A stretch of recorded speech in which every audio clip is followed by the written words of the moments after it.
La plupart des personnes qui font du business en agriculture dans nos pays africains ont beaucoup de mal à s'en sortir parce qu'ils ne parviennent pas à vendre leurs produits directement aux consommateurs finaux. Je vais vous présenter aujourd'hui une solution qu'on utilise et qui nous permet de faire une grosse différence et d'augmenter grandement nos marges dans nos business, notamment d'agribusiness. Je pense que ça peut vraiment vous inspirer, vous qui voulez lancer des business.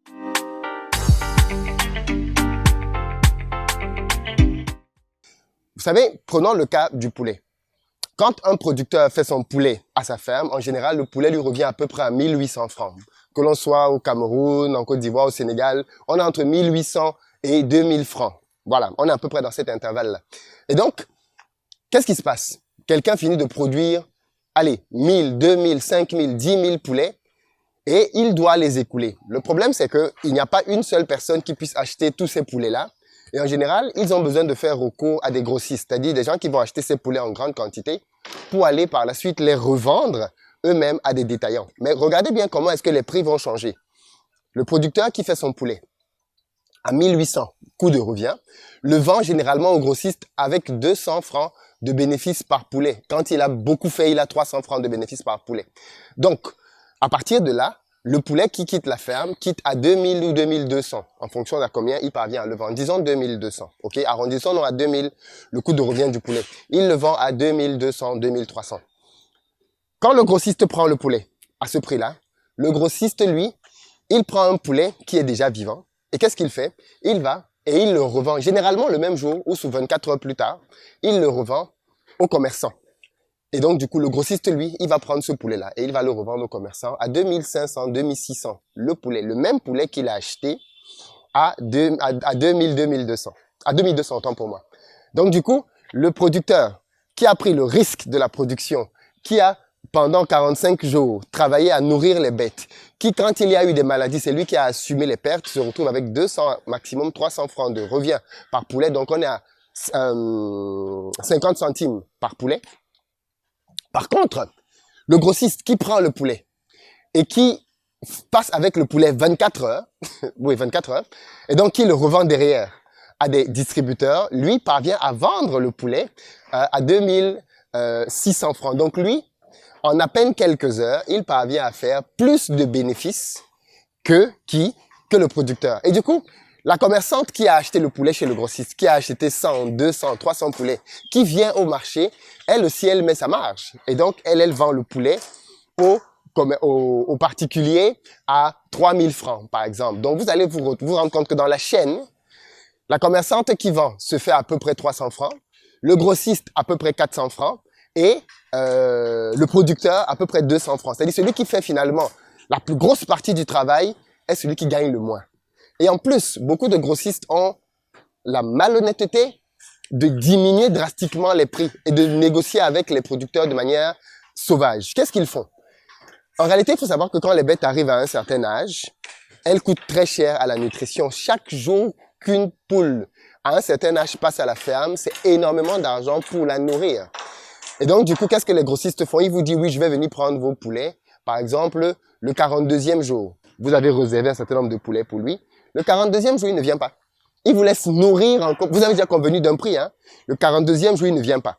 Il vous laisse encore nourrir les poules pendant 1 ou 2 jours. De fait, il va prendre des poulets plus gros. C'est très malhonnête. Et vous n'allez pas augmenter le prix. De toute façon, il sait que vous êtes pris à la gorge. Si vous ne lui vendez pas, qu'est-ce que vous allez faire avec ces poulets entre les mains? Et donc, voilà pourquoi beaucoup de personnes qui sont dans l'agribusiness ont du mal à s'en sortir. Et donc, nous, quand on a décidé de se lancer dans l'agribusiness, dès le début, on savait qu'on voulait disrupter cette chaîne. On ne voulait absolument pas travailler avec des grossistes. Ce que l'on voulait faire depuis le début, c'était de pouvoir vendre directement nos produits à qui? Au consommateur final. Parce que imaginez-vous, quand vous produisez et que vous parvenez à vendre directement au consommateur final, il y a 1,50 € par poulet que vous pouvez prendre au lieu de 50 centimes. Donc, vous multipliez par 3 les marges que vous pouvez faire. Mais pour pouvoir donc vendre directement au consommateur final, qu'est-ce qu'il faut faire? Il faut faire un investissement au niveau de la logistique. Et c'est ici que beaucoup de producteurs, c'est le type d'investissement que beaucoup de producteurs ne veulent pas faire et pourtant qui sont indispensables. Ceci, ça s'appelle un tricycle.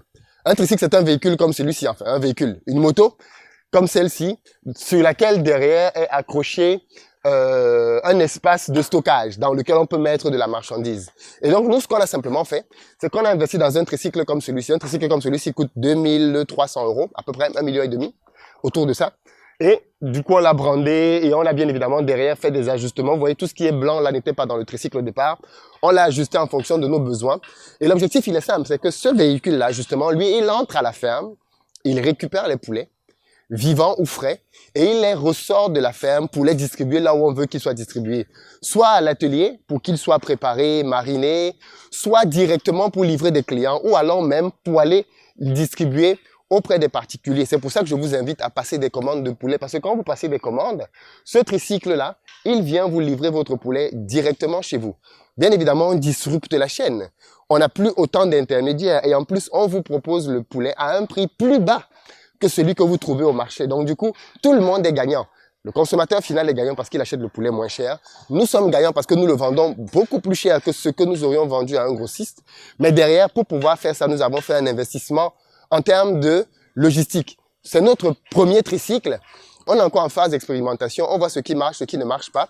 Et on va bien évidemment crescendo augmenter le nombre de tricycles et augmenter la cadence à pouvoir distribuer des poulets dans le marché. Celui-ci peut prendre, en fonction de la forme dans laquelle les poulets sont, entre 200 et 300 poulets par voyage. Donc ça fait quand même une quantité de poulets non négligeable que l'on peut sortir par jour de la ferme, sachant qu'il peut faire 3 tours dans une journée. Donc fondamentalement, l'idée ici, c'est de dire que vous aussi, dans votre business, autant que possible, faites ce qu'il faut faire en termes d'investissement pour essayer d'être avec le consommateur final. Tant que vous allez vendre vos produits, vos prestations à des intermédiaires, vous allez gagner beaucoup moins. Mais parfois, les investissements valent la peine. Alors quelqu'un me dira, oui, mais ça coûte 2000 et quelques. Oui, mais les 2000 et quelques, en 2-3 bandes, vu ce que tu perds en vendant aux grossistes, tu les récupères. En fait, la vraie difficulté, c'est plutôt le marketing. Comment je fais donc pour vendre mon poulet à mes consommateurs finaux? Et ici, je vais vous partager une ou deux stratégies. Peu importe votre business au final, beaucoup de gens se plaignent sur le fait de, comment j'appelle ça, de vendre leurs produits aux consommateurs finaux. Beaucoup de gens ont du mal à vendre. Mais en réalité, je me rends compte que c'est parce que beaucoup de gens n'assument pas d'être vendeurs. Beaucoup de gens sont dans l'agriculture, mais ont honte de dire qu'ils sont agriculteurs. J'ai discuté avec un agriculteur qui m'avait dit une fois une phrase qui m'avait beaucoup fait réfléchir. Il m'a dit, mais le problème de beaucoup de personnes qui disent qu'ils sont dans l'agriculture, c'est qu'ils n'assument pas d'être dans l'agriculture. Si tu dis que tu es dans l'agriculture, tout le monde dans ton quartier doit savoir que tu es dans l'agriculture. Tout le monde doit savoir les produits que tu vends. Tout le monde doit savoir qu'on peut acheter les produits chez toi. Mais beaucoup de personnes, par fierté ou par orgueil mal placé, n'assument pas de communiquer sur le fait qu'ils vendent des produits de leur ferme. Deuxième chose, vous devez avoir dans vos téléphones ce qu'on appelle WhatsApp, des statuts dans lesquels vous faites la promotion de vos produits. Tout le monde dans votre répertoire doit savoir que vous faites la promotion, que vous vendez ces produits-là. Et je me suis rendu compte que rien qu'en utilisant WhatsApp, c'est-à-dire les stories de WhatsApp, et en mettant dedans les produits que vous vendez et en les mettant jour après jour, vous habituez les 200, 300 contacts que vous avez dans votre téléphone à savoir que vous vendez ces produits-là. Et au final, qu'est-ce qui se passe? C'est que les gens viennent commencer à passer des commandes. Donc, deux stratégies très simples. Utilisez votre maison, votre barrière, brandez votre barrière en disant que vous vendez des produits, vous dites quel type de produits vous vendez, même si ce n'est pas des produits de votre ferme, et utilisez votre téléphone pour pouvoir vous servir des stories de votre téléphone et mettez là-dedans constamment les produits que vous vendez pour que les gens soient permanemment au courant et bien évidemment disposés à pouvoir les acheter. En combinant ces simples techniques-là, vous allez voir que vous allez commencer déjà à augmenter votre chiffre d'affaires et à augmenter bien évidemment vos bénéfices. Je suis d'accord que du jour au lendemain, vous ne pouvez pas sortir de 100% grossiste à 100% directement aux clients finaux, mais commencez par un petit mixte. Prenez une petite partie de votre production et commencez à la vendre déjà à vos contacts. Et au fur et à mesure, vous allez augmenter bien évidemment votre réseau en les fidélisant au fur et à mesure. Je voulais vous parler de la logique parce que je pense que c'est un aspect qui est sous-estimé, mais qui est fondamental dans la réussite de tout type de business. Voilà ce que je voulais vous dire. Et puis, petite dédicace. Je ne sais pas si vous vous souvenez, mais j'avais fait une vidéo ici il y a quelques temps dans laquelle je parlais de l'immobilier et du fait que les gens avaient beaucoup d'argent immobilisé dans des biens immobiliers, dans des constructions. Et je pense que mon voisin, que je ne connais pas, ici au quartier, avait dû voir la vidéo. Parce que quand je suis revenu, j'ai constaté que les travaux avaient repris en force. Les gars sont en train d'accélérer là. Donc, je me suis dit, s'il faut que je fasse une vidéo pour que les gens terminent leur chantier dans ce pays, j'ai beaucoup de vidéos à faire, mais je peux faire accélérer beaucoup de chantiers. C'était une petite touche humoristique pour terminer. Dites-moi ce que vous en pensez. Comment est-ce que vous pensez que la logistique peut vous aider à développer, déployer, augmenter vos capacités dans votre business? Je suis très curieux d'entendre vos retours là-dessus. Très bientôt.